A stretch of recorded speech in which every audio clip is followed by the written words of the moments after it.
Sam agaba urukura ofisi ya karishorisho mu Kigezi nagira ngo bakatungo kwetombwitwa okorwa umuturo umwe ngo akabaye n'umushango gwo kushaririza hitaka ritariye aha polisi ya Cyanamira police station kandi umushango gugwatwarwa hari Kabale Central Police Station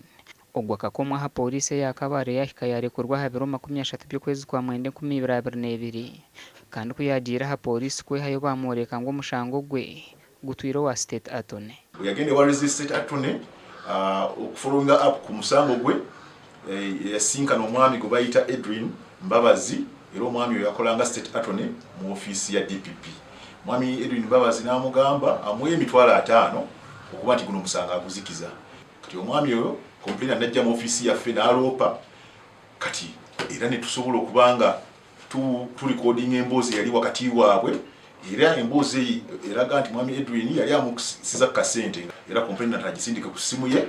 era nafe kyetwakola akasindika tukawa complainant nga kasindika ku simu ya mwami Edwin Mbabazi kati bwe twamala omusango tuguregisteringa mu system yaffe nga ngwereza mukama wange Madam Anna Muhaire mukama wange Madam Anna Muhaire nampa olukusa oba nampa instruction okuba nti omuntu ono mukwata era yekibaddewo olwaleero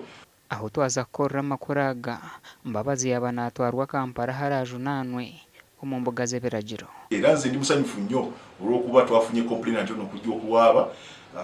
era mbadde nsaba buli muntu yenna akusaba ssente tolonza jangwa mu ofisi ya kalisoliso omuntu oyo tujja mukwata olw'okubanga kintu kibi kasha kwa Job namanya